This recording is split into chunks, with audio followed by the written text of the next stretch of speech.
Hello and welcome to we are here for legal lecture. आज का जो हमारा लीगल टॉपिक है वो है हाउ टू पे डावर। डावर हक महर किस तरीके से अदा की जाती है। देखिए अदा करने का क्या तरीक़ेकार है। देखिए अब इस चीज़ पे तो हम नहीं जाएंगे कि हक महर की डावर की कितनी किस्में, ये ऑलरेडी हमारे लीगल जो लेक्चर ऑलरेडी मौजूद है।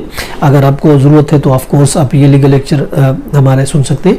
आज हम जो ये देख रहे हैं वो सिर्फ ये देखें पेमेंट करने का क्या तरीका। देखिए एक तो होती है डेफर्ड, एक होती है अगर देखें प्रॉम्प्ट डावर अमाउंट है। प्रॉम्प्ट एट द स्पॉट मुअज्जल मीम एंड जीम और लाम। अगर ये है मुअज्जल है तो इसका मतलब है at the spot at the time of the marriage. अगर at the time of the marriage हक महर पे कर दी जाती है तो उसको कहा जाता है कि ये वो है प्रॉम्प्ट डावर अमाउंट है, मुअज्जल डावर अमाउंट है।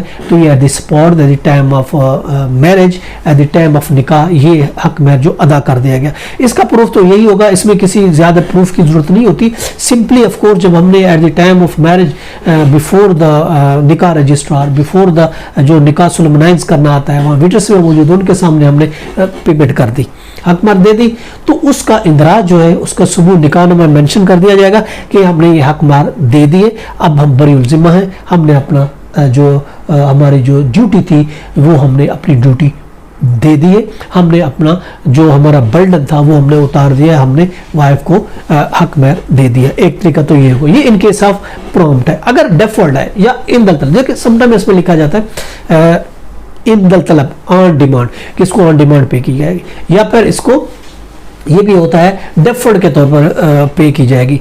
डेफर्ड के समटाइम ये होता है आफ्टर द डेथ या ऑन द डेथ भी होता है। अब डेफर्ड को पहले भी डिमांड किया जा सकता है, पहले भी किया जा सकता है। अगर उसमें लिखा हुआ है कि ऑन डिमांड है, यानी जब वो डिमांड करेगी तो उसका पे किया जाएगा, तो ऑफकोर्स निकाहनामा में यही लिख दिया जाएगा कि ये जो है ऑन डिमांड है। अब डिमांड है, जब वो डिमांड कर रही है शादी के 1 साल बाद या 2 साल बाद या 10 साल बाद, अगर वो डिमांड कर रही है तो उस सूरत में पे करने का क्या तरीक़ेकार होगा।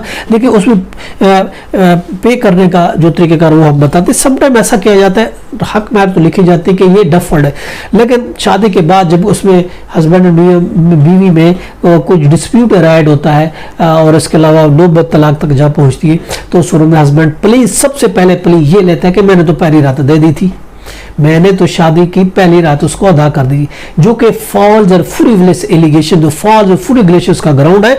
ये सिर्फ अपने आप को बचाने के लिए झूठ का सहारा लेते हुए जो ऐसा वो पे वो करता है, जो इस तरह का तकरीबन 99% ऐसे जो स्टेटमेंट देते हैं वो तकरीबन 99% झूठे होते हैं। 1% में भी सही हो सकता है अदरवाइज, क्योंकि अगर उसने पहली रात ही देना था तो एट द स्पॉट पहली रात से चंद घंटे पहले ही तो निकाह हुआ था, चंद घंटे ही पहले तो शादी हुई थी, तो उस टाइम उसने एट द स्पॉट उसने क्यों नहीं पे की, जबकि वो निकाह रजिस्ट्रार भी मौजूद था, शादी के विटनेस भी मौजूद थे और इसके अलावा और भी विटनेस जो शादी के हैं और दुल्हन के सारे विटनेस भी मौजूद थे। तो उस टाइम उसने पे नहीं की। अगर उसने शादी की पहली रात ही पे करनी थी तो उसको दूसरी टाइम पे कर देना चाहिए था।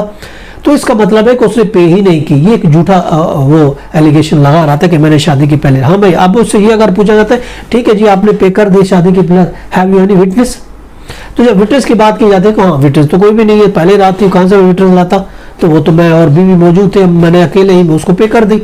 तो ये उसका जस्टिफिकेशन वो नहीं माना जाएगा। बहुत ही कम सूरत में ये बर्डन प्रूफ उसी पे आएगा। हाँ अगर ये कहता है कि दी थी तो भाई प्रूफ करो, कैसे वो प्रूफ करेगा, प्रूफ करने का उस पास कोई, और ज्यादातर 99% ये होता भी झूठ है।